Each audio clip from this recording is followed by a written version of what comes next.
अस्सलाम वालेकुम students, welcome to my YouTube channel. उम्मीद करती हूँ आप सब लोग खैरियत से होंगे। अगर आप मेरे चैनल पे न्यू है तो प्लीज़ मेरे चैनल को सब्सक्राइब कर दें और बेल आइकन को प्रेस कर दें।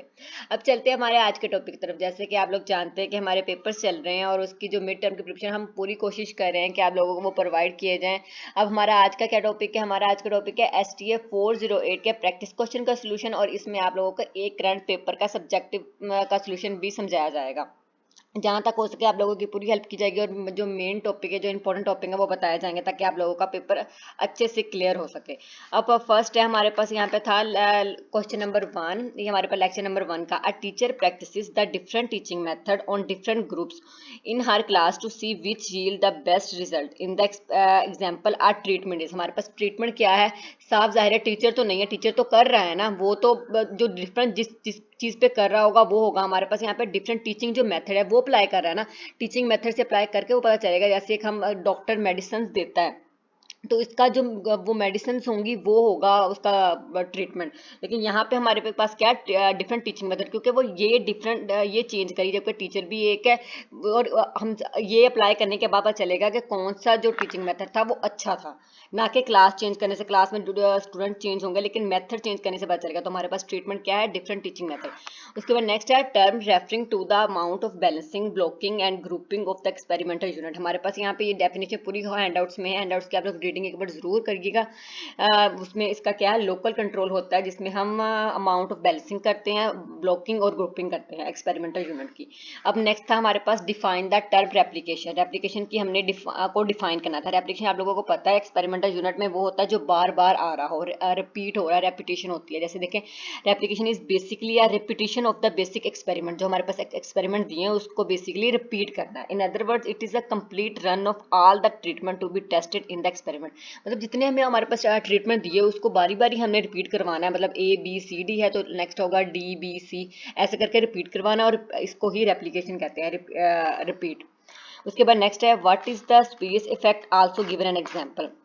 इसकी हमारे पास थी when the two variables have no direct relationship nor not correlated to each other directly, but they are related due to the presence of the third variable on both variables is called spurious effect। इसकी examples क्या है हमारे पास? एक ice cream जो हमारे पास city में अगर उसको सेल हो रही है तो हम बता सकते हैं कि सर्दियों में उसका सेल कितना होता है और गर्मियों में कितना होता है। आप लोगों को पता है कि जो सेल हाई रेट की क्या कंडीशन बनती है, ये आप लोग अपने वर्डिंग में भी इसको एक्सप्लेन कर सकते हैं। अब नेक्स्ट है describe the experimental error and its various origin. ये आप लोग सारी थ्योरी है, ये हमारे बुक में आसान वर्डिंग में यूज़ की हुई है, इसको ज़्यादा समझाने की जरूरत नहीं है कि क्या इसके बेसिक बनते हैं। तो ये आप लोग एक बार रीड कर लेना, यहाँ पे पूरा फुल सोल्यूशन है आपके पास। अब नेक्स्ट हमारे पास लेक्चर नंबर 2। इसमें था if the total degree of freedom and between treatment is a completely randomised design are 15। हमारे पास क्या है? डिग्री ऑफ फ्रीडम 15 है और जो ट्रीटमेंट्स है वो 4 हैं। तो the degree of freedom for error will be, इसको इसमें से माइनस करेंगे, 14 minus 4 is equal to 11। Next है the null hypothesis in a completely randomised design. ये हमारे पास ऑल मीन्स जो होते हैं वो इक्वल होते हैं नल हाइपोथेसिस में। उसके बाद है write the formula for finding the sum of square of treatment in completely randomised design. RD यहाँ पे शॉर्ट फॉर्म लिखी। तो हमारे पास फार्मूला ये होता है कि सम होगा, जो रोज का जो सारा सम होगा ना, उसको करना है। ये आप लोगों के हैंडआउट्स में गिवन है। YIG minus Y dot dot का स्क्वायर, मतलब कि इसका होल का स्क्वायर होगा। जो हमने उसके आप लोगों के फॉर्मूले के ऐसे समझ नहीं आएगी, जैसे आप लोग पूरी एग्जांपल करते हैं ना, उससे फॉर्मूला क्लियर हो सकता है, लेकिन फॉर्मूला तो एज इट इज ही हमने लिखना होता है। अब नेक्स्ट है find the value the sum of square for the given ANOVA table of completely randomised design. हमारे पास ये दिया हुआ था, यहाँ थोड़ा सा मिसिंग है। 4 7 यहाँ पे दिया होता है, 8 5। इसको करके हमने उन्होंने कहा क्या है? सम ऑफ स्क्वायर फाइंड करना, मतलब ये जो खाली जगह ये हमने फाइंड करनी है। अब इसको आपको समझाती हूँ कैसे। देखो मैंने यहाँ पे फुल सोल्व तो कर दिया, लेकिन आपको बताती हूँ कैसे। हमारे पास फॉर्मूला होता है सम ऑफ स्क्वायर, इसका मीन स्क्वायर का। मीन स्क्वायर का आप लोगों को पता है कि इसको डिवाइड करते हैं 32 को डिवाइड करते हैं 4 पे, तो हमारे पास मीन स्क्वायर आता है। अब दूसरे का 35 को 7 पे डिवाइड करते हैं तो हमारे पास 5 आता है। मतलब अगर हमारे पास अब ये गिवन नहीं है तो जैसे कि हम छोटी क्लासेस में करते आ रहे हैं, हम इसी का फॉर्मूला लगाएंगे। ये देखें हमारे पास मीन स्क्वायर का फॉर्मूला क्या है? Sum of square over degree of freedom. तो हमारे पास इसकी वैल्यू थी 8 और 4 की, तो इधर इसको इधर जाके मल्टीप्लाई करवाएंगे तो हमारे पास क्या आ जाएगा 32। ये देखिए जैसे 8 ये मल्टीप्लाई इसीलिए किया, दूसरे में भी हमने सेम ऐसे ही करना है। 7 इधर होगा 5 बाई ये और 5 इधर का मल्टीप्लाई हो जाएगा तो 35 हो जाएगा। तो ये सेम बाकी आप लोगों को पता, टोटल करने के लिए इन दोनों को प्लस करते हैं तो 65। आप लोग उम्मीद करते हैं आप लोगों को समझ आ गई होगी। अब नेक्स्ट है completely the given ANOVA table of CRD source of variation. यहाँ पे सोर्स ऑफ वेरिएशन हमें दी है between treatment with in group और टोटल। हमारे पास यहाँ पे मैंने डायरेक्टली लिख दिया है, आप लोगों को समझाती हूँ यहाँ पे क्या गिवन था। हमारे पास सिर्फ गिवन था यहाँ पे 2 और 11 2 और 11 गिवन था, और ये हमारे पास गिवन नहीं था। यहाँ पे शायद मेरे पास प्रैक्टिस क्वेश्चन हों, लेक्चर नंबर 3। ये देखें, ये वाला क्वेश्चन था हमारे पास, complete the given ANOVA table of completely randomized design. 2 हमारे पास था, यहाँ पे 11 था, ये हमारे पास चीज गिवन नहीं थी, और ये हमारे पास एक दिया हुआ था मीन स्क्वायर। हमने एफ भी फाइंड करना, ये सारी चीजें भी फाइंड करनी है। अब ये कैसे फाइंड करनी है आपको दिखाती हूँ। ये देखें 2 हमारे पास गिवन है और 11 है। मैंने आपको बताया अगर इन दोनों को प्लस करके ये चीज आती है ना, तो मतलब करके 12 में से 11 में से, जब मैंने आपको एमसीक्यूज भी कैसे क्लियर करवाया, 11 माइनस 2 इज इक्वल टू 9। हमारे पास ये आएगा 9। उसके बाद आप लोगों को पता कि अगर हमारे पास ये एक गिवन है तो इसको और इसको हम फार्मूला लगाएंगे ना, जैसे मैंने आपको लास्ट वाले लेक्चर में करवाया कि ये वाला फार्मूला कि mean square is equal to sum of square over degree of freedom. हमारे पास मीन स्क्वायर, ये देखिए हमारे पास मीन स्क्वायर भी गिवन है, इधर गया 27/25 27/25/2 हमारे पास ये बनेगा ना। उसके बाद जब इसको हम करेंगे, सॉरी अगर 20 हमने सम ऑफ स्क्वायर करना है, सॉरी या सम ऑफ स्क्वायर हमारे पास नहीं है, गिवन नहीं है, और ये डिग्री ऑफ फ्रीडम हमारे पास 2 है, तो mean square is equal to sum of square over 2। तो ये इधर आके मल्टीप्लाई हो जाएगा, तो हमारे पास ये आ गया। दूसरा हमारे पास विद इन एडेड, आपको पता है इसको माइनस करें, जैसे 11 माइनस 2 किया, तो हमारे पास ये ऊपर वाला जो है मीन स्क्वायर में से ये 272 माइनस 2 5 माइनस 5 4 माइनस 5, ये हम माइनस करेंगे। हमने ये कैसे किया, क्योंकि नीचे वाला हमारे पास गिवन है, ये वाला 272 माइनस 2 5 को ऊपर वाले से माइनस कर, जैसे हमने इसमें किया। ये फॉर्मूला ये ऐसा होता है, अगर नीचे वाला होता तो हम इन दोनों को मल्टीप्लाई करते। टोटल के लिए हमने क्या करना होता है, आर के माइनस 1 होता है, तो ये हमारे पास आर है, मतलब अगर एग्जाम्पल के तौर पर ये के है, तो इसका जो आंसर होना था 9 2 को जरूर दे के -1 करना होता था। ये देखिए इन दोनों को प्लस किया तो 11 आता है, इन दोनों को इनमें से माइनस किया, 12 में से 2 तो 9 आया हमारे पास। उसके बाद ये माइनस करके, ये हमारे पास पहले ही गिवन थी वैल्यू, इसलिए हमने इसमें से किया है। उसके बाद ये हमारे पास गिवन है, दूसरे का क्या करते हैं, इसको सम ऑफ स्क्वायर डिवाइडेड बाय ये डिग्री ऑफ फ्रीडम, तो डिवाइड किया तो हमारे पास आंसर आ गया। तीसरे का हमने नहीं लिखना, ये इसका आंसर है इसका।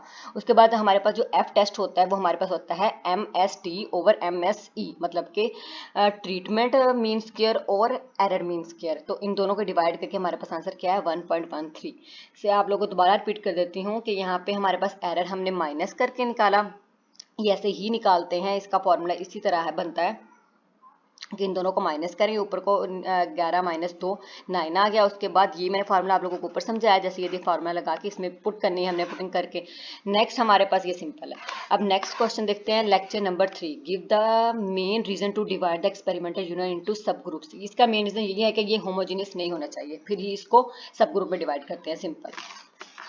उसके बाद right any 3 disadvantage of randomise CRBD, sorry यहाँ पे गलत लिखा हुआ है, डिसएडवांटेज हमने निकालने हैं। हमारे पास पेपर एक था, उसमें हमारे पास एडवांटेजेस पूछे गए थे, यहाँ पे डिसएडवांटेज है।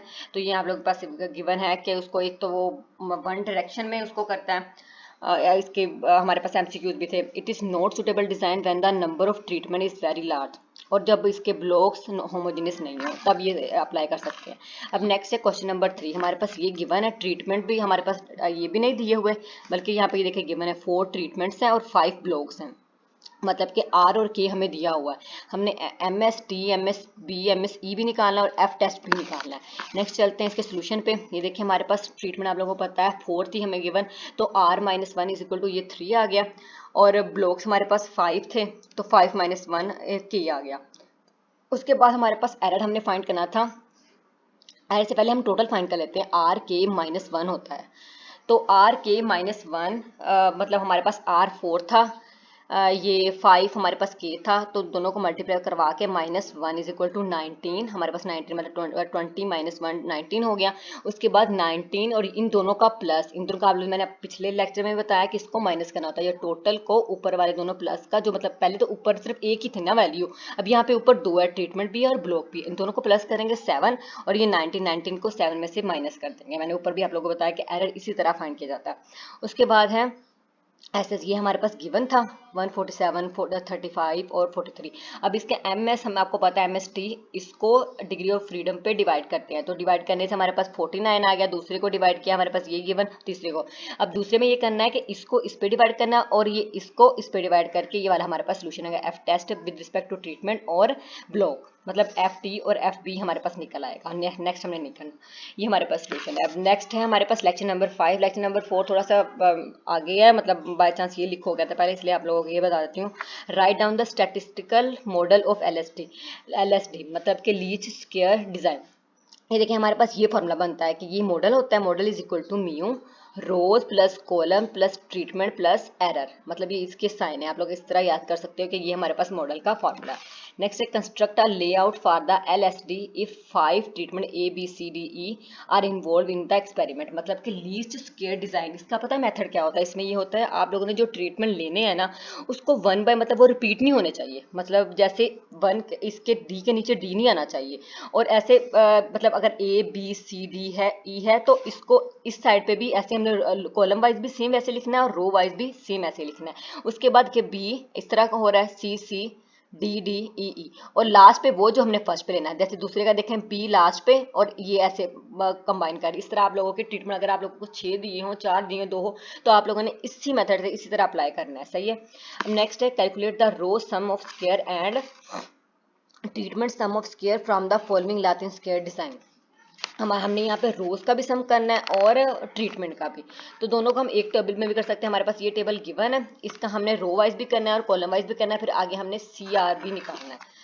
तो उसके बाद हम देखते हैं, देखें हमारे पास ये हमारे पास वैल्यूज गिवन थी, इन सब का प्लस किया 26 28.7 और इन सब का प्लस किया तो हमारे पास आया 70.2। ये हमने क्या किया है, ये हमारे पास कॉलम बन रहा है। कॉलम वाइज हमारे पास ये बन गया ट्रीटमेंट्स, मतलब ट्रीटमेंट्स हमारे पास ये है, ये हमारे पास रोज है, कॉलम जिसे हम ले सकते हैं। तो ये देखें हमारे पास इन तीनों का प्लस किया तो हमारे पास ये बना, इन तीनों का फिर दोबारा किया तो हमारे पास ये बना। उसके बाद ये इन तीनों का प्लस किया तो हमारे पास ये आता है और इन तीनों का प्लस किया मतलब 70.2 80.9 83.8, ये हमारे पास 236.8 बना। ये थोड़ी सी मिस्टेक्स हो गई है, ये देखें इन सबका ये जो है ना इसको नीचे लिख लिया ना मैंने इसलिए। उसके बाद हमने इन सबका स्क्वायर लेना है क्योंकि फॉर्मूले के लिए जरूरी है ना, तो फॉर्मूला आप लोगों को नेक्स्ट बताती हूँ। उसके बाद इनका जो हमारे पास इन सबका सम था, सम का स्क्वायर लेंगे तो हमारे पास ये आ जाएगा, नीचे वैल्यू इन सबका प्लस करेंगे तो ये, और ऊपर वाली तीनों का जो हमने स्क्वायर लिया हुआ था ये इनका स्क्वायर है 72.3 का स्क्वायर ले तो ये इसका स्क्वायर लिया तो हमारे पास ये गिवन है और इसका स्क्वायर लिया तो ये, इन सबको प्लस किया तो हमारे पास 187.38 सॉरी ये मिस्टेक थोड़ी सी हो गई है। अब नेक्स्ट है हमारे पास फॉर्मूला, सी एफ का फॉर्मूला क्या होता है, कोरिलेशन फैक्टर। इसमें आता है जी ग्रैंड टोटल ओवर के का स्क्वायर। अब देखिए हमारे पास के क्या बन रहा है, हमारे पास कॉलम्स कितने हैं, कॉलम्स भी 3 हैं और रोज भी 3, मतलब ये 3 ये हमारे पास गिवन था ना, ये देखो क्वेश्चन ऊपर है, 3 हमारे पास रोज थी और 3 ही कॉलम्स थे, तो इसका स्क्वायर 3 का स्क्वायर हमारे पास, और ये जी हमारे पास वो होगा जो सबका टोटल होगा, मतलब रोज का टोटल भी हमारे पास इक्वल आ रहा है 236.9 और कॉलम्स का भी इक्वल ही आ रहा है, तो हमारे पास ग्रैंड टोटल जो होगा वो हमारे पास ये होगा, इसका स्क्वायर डिवाइडेड बाय 3 का स्क्वायर जो हमारे पास कॉलम्स है, इसको डिवाइड करके हमारे पास सी एफ आ जाएगा। उसके बाद हमने रोज और कॉलम्स का अलग अलग, मतलब रोज और ट्रीटमेंट का अलग अलग निकालना है। तो हमने ट्रीटमेंट पहले हम कर रहे हैं रोज का, रो सम ऑफ स्क्वायर, इसका फार्मूला होता है रोज का स्क्वायर, रोज के सम का स्क्वायर, मतलब कि सॉरी रोज का जो स्क्वायर हमने लिया होगा उन सबका सम ओवर के, मतलब कि हमने जो फाइंड किया माइनस सी एफ जो हमने ये कोरिलेशन फैक्टर निकाला है। तो हमारे पास रोज का जो स्क्वायर का सम है ना वो हमारे पास ये है, देखिए हमने पहले रोज के स्क्वायर सारे लिए, ये इन सबका स्क्वायर लिया, तो उसके बाद इन सबको प्लस किया तो हमारे पास क्या बना है 180 ये वाला। तो इस सबको हमने इसको डिवाइड करवाना है हमने के पे, के हमारे पास 3 है, आपको बताया 3 कॉलम्स है और 3 ही रोज, इसको 3 पे डिवाइड करेंगे, माइनस करेंगे CF जो हमारे पास फाइंड है, तो उसके बाद हमारे पास वैल्यू आ जाएगी 23.73। अब दूसरा हमारे पास था ट्रीटमेंट्स का हमने सब में प्लस किया, ऊपर उसका स्केयर जो लिया होगा उसका मतलब स्केयर का जो सबका प्लस होगा उसको K पे डिवाइड करना। 3 हमारे पास K है तो उसके बाद इसको माइनस करके हमारे पास गिवन आंसर ये आ गया। अब नेक्स्ट है लास्ट वाला चैप्टर है लेक्चर नंबर 4, जो मैंने पहले कहा था छूट गया था, तो अब दोबारा यहाँ पे लिखा है इफ 4 ट्रीटमेंट एंड 4 ब्लॉक्स, मतलब 4 ही ट्रीटमेंट है और 4 ही ब्लॉक्स हैं और 1 मिसिंग ऑब्जर्वेशन है, तो हमने इट गिवन SSE हमें दिया हुआ, then what would be the MSE, जिसमें आपको बताया MSE एरर का हमने मीन स्क्वायर फाइंड करना है। मीन स्क्वायर होता है sum of square divided by degree of freedom. हमारे पास सम ऑफ स्क्वायर तो है एरर का, ये है ना, देखें MSE फाइंड करना है, तो सम ऑफ स्क्वायर एरर का है हमारे पास, डिग्री ऑफ फ्रीडम नहीं है। हमारे पास ट्रीटमेंट्स और ब्लॉक्स दिए हुए हैं, तो ट्रीटमेंट और ब्लॉक से भी हम निकाल सकते हैं। डिग्री ऑफ फ्रीडम का फॉर्मूला क्या होता है R-1 K -1 -1। R हमारे पास 4 है और K भी हमारे पास 4 है, तो इस दोनों को माइनस करेंगे, 3 3 3 3 9 9 -1 8, तो हमारे पास 8 हमारे पास डिग्री ऑफ फ्रीडम हो जाएगा। तो हम फॉर्मूला पुट कर सकते हैं यहाँ पे, mean square error is equal to sum of square error over degree of freedom. तो हमारे पास ये वैल्यूज पुट करके हमारे पास आंसर आ गया। नेक्स्ट है देयर आर 4 ट्रीटमेंट ABCD और 5 ब्लॉक्स। हमारे पास 4 ट्रीटमेंट है और 5 ब्लॉक्स है, 1 मिसिंग ऑब्जर्वेशन। तो फॉर्मूला हाइपोथेसिस हमने टेस्टिंग ब्लॉक्स के थ्रू हमने फॉर्मूला जनरेट करना है।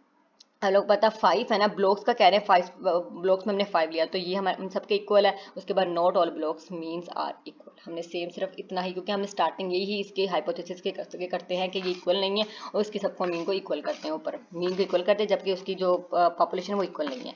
उसके बाद करंट पेपर के जो क्वेश्चन थे वो आप लोग देख लें। Find the value of degree of freedom for the given ANOVA table for CRD। हमारे पास ट्रीटमेंट दिए हैं, एरर, टोटल, तो देखें हमारे पास इसकी डिग्री ऑफ फ्रीडम नहीं है दोनों की, ये मैंने गलती से लिख दिया था इसलिए मैंने अब्रेस किया ताकि आप लोग समझ आ जाए। उसके बाद सम ऑफ स्क्वायर हमारे पास दिया हुआ है, सिंपल मैंने आप लोग कहा था फॉर्मूला लगाना है, mean square is equal to sum of square over degree of freedom. ये देखिए नेक्स्ट मैंने सोल्व भी किया है कि मीन स्क्वायर का फॉर्मूला क्या था, मैंने आपको पहले इस क्वेश्चन में भी बताया, sum of square over degree of freedom. तो हमारे पास ये गिवन है 12 और ये इसको मल्टीप्लाई करवाएंगे तो डिवाइड करके हमारे पास 2 आ जाएगा। ये देखें आप लोगों के सामने सिंपल है। दूसरे का भी सेम इसी तरह करना है, तो हमारे पास 32 था तो इसका 8 आ गया। तो हमने यहाँ पे अगर वैल्यूज हम लगाएं, A का 2 था और 8 का इसका 8 था, इन दोनों को प्लस करें तो हमारे पास 10 आ रहा है ना, इससे आप लोग क्लियर हो जाता है कि हमारा आंसर राइट है। इन दोनों को प्लस करें तो हमारा इसका 2 निकला, इसका 8। अब नेक्स्ट देखें question, estimate the efficiency of 5 cross 5 Latin square design to CRD। ये हमारे पास लॉन्ग क्वेश्चन है जो मैंने आपको अभी बताया, एक पहला और ये वाला। अब इसमें SR स्क्वायर दिया हुआ है, SC का स्क्वायर दिया है, SE का स्क्वायर। अब निकालना हमने क्या है, estimate efficiency Latin square design की। इसमें हमने हमारे पास फॉर्मूला होता है F1 F2 F3 हमने निकालना है। हमारे पास 3 फॉर्मूले हैं, ST का स्क्वायर ओवर SE का स्क्वायर, SR का स्क्वायर ओवर SE का स्क्वायर और SC का स्क्वायर ओवर SE का स्क्वायर। हमारे पास T नहीं है, उन्होंने जस्ट इन दोनों का पूछा है, तो हमने इन दोनों की वैल्यूज पुट करके सिंपल ये फॉर्मुलेट कर देना है। अब नेक्स्ट है गिवन ट्रीटमेंट SS हमारे पास है, TSS दिया हुआ है और सम ऑफ स्क्वायर B गिवन है। देन हमने फाइंड क्या करना है, कोरिलेशन फैक्टर। आप लोगों को मैंने पहले क्वेश्चन में करवाया कि कोरिलेशन फैक्टर का फॉर्मूला क्या है, ग्रैंड टोटल का स्क्वायर ओवर K का स्क्वायर, जबकि हमारे पास यहाँ पे ग्रैंड टोटल नहीं है और K भी नहीं है हमारे पास गिवन। तो हमारे पास दूसरा फॉर्मूला था treatment of square is equal to, जो मैंने आप लोगों को पहले लगा हटी हूँ कि रो के इक्वल भी मैंने लगाया था, इसको डिवाइड किया था ना, मतलब कि उसके रोज का सम स्क्वायर का सम ओवर आर था। अगर उसको हम इस फॉर्म में लिखे तो हम इस फॉर्म में भी लिख सकते हैं, सम ऑफ स्क्वायर माइनस CF। तो हमारे पास ये भी गिवन है और TSS भी गिवन है। ये देखिए ऊपर आप लोगों के सामने है, TSS भी गिवन है और ये भी गिवन है, तो इसको इनकी वैल्यूज पुट करके उसको माइनस कर देंगे तो हमारे पास सेम सोल्यूशन आ जाएगा। ये क्वेश्चन आई थिंक लॉन्ग में आया था, शॉर्ट में नहीं था। उसके बाद 3 एडवांटेज ऑफ RCBD, और ये शॉर्ट में हमारे आया था कि 3 एडवांटेज निकले हैं हमने रैंडमाइज डिजाइन के। वेरी फ्लेक्सिबल डिज़ाइन ये तो एक होते हैं, दूसरा ये कंपेयर कर सकते हैं हम दूसरे डिज़ाइन के साथ, तीसरा है हमारे पास मिसिंग डाटा जो है वो दूसरे के साथ large number of degree of freedom for the error source of variation. आप लोग एक बार रीड कर लेना, इसमें ज़्यादा मुश्किल नहीं है। नेक्स्ट है given the following analysis of variance for RCD। तो हमारे पास यहाँ पे वैल्यूज दी हुई हैं, हमने क्या करना है, पहले हमने किया था लातिन स्क्वायर, उसमें हमारे पास डायरेक्ट वैल्यूज दी हुई हैं। यहाँ पे हमारे पास देखिए ये सारी इन सब की वैल्यूज दी है, जबकि हमने फाइंड क्या करना है, estimate the efficiency of this design relative to RCD। ये हमारे पास लॉन्ग क्वेश्चन में आता है, इसको जरा ध्यान से देखिएगा, इस रिलेटेड क्वेश्चन आ सकता है, काफी इंपॉर्टेंट है ये। देखिए हमारे पास क्या है, डिग्री ऑफ फ्रीडम हमारे पास हमने उसके बाद इसी वैल्यू से निकाला है कि हमारे पास, ताकि पहले क्लियर कर दिया जाए कि क्या क्या चीजें। अब ये देखें हमारे पास 9 दिया हुआ है, डिग्री ऑफ फ्रीडम हमारे पास 9 है। एक सेकेंड, हाँ ये देखिए हमारे पास डिग्री ऑफ फ्रीडम 9 है, 3 है, 27 है और 39। ये देखिए आप लोग अगर गौर से देखें तो इन दोनों को मल्टीप्लाई करवाया तो 27 और इन सबको प्लस किया तो हमारे पास ये बन रहा है। उसके बाद नेक्स्ट देखते हैं डिग्री ऑफ फ्रीडम मतलब R-1, ये हो गया 9। R-1 सिर्फ R नहीं है, डिग्री ऑफ फ्रीडम ट्रीटमेंट की फुल निकाली हुई है। और K-1 इज इक्वल टू 3 और 27 हमारे पास गिवन है। उसके बाद ये हमारे लास्ट पे क्या होता है RK-1 जो टोटल होता है, मैंने आप लोगों को पहले क्वेश्चन में बताया था कि RK-1। उसके बाद मीन स्क्वायर हमारे पास ये गिवन थे, मतलब कि इसमें SB का स्क्वायर ये बन रहा है, ये ब्लॉक का है ना। ये देखिए पहले में ब्लॉक है फिर ट्रीटमेंट है, तो ये SB, ये SR और ये SE। तो हमारे पास ये देखें इन सब का सम भी हमारे पास दिया हुआ है। तो हमारे लास्ट पे हमने फार्मूला लगाना है। रिलेटिव एफिशिएंसी का फार्मूला होता है estimated MSC over MSC for RCBD। तो हमारे पास फार्मूला क्या था, R-1 SB का स्क्वायर प्लस RK-1 SE का स्क्वायर ओवर RK-1 SE का स्क्वायर। देखिए सेम एज इट इज आप लोगों ने करना है। हमारे पास वैल्यू है R-1 की वैल्यू क्या है 9 और SB का स्केयर हमारे पास क्या है 0.0453। डायरेक्ट स्केयर दिया हुआ है, ना कि सिंपल वैल्यू नहीं है। लिख के प्लस R हम यहाँ से फाइंड करें, यहाँ पे देखें R-1 इज इक्वल टू 9 है, तो यहाँ पे सिर्फ R निकालना, तो ये प्लस इधर हो जाएगा 1, तो R इज इक्वल टू 10 हो जाएगा। तो ये 10 हमने पुट किया। तो उसके बाद K-1 भी हमारे पास 3 गिवन है, SE का स्केयर भी गिवन है।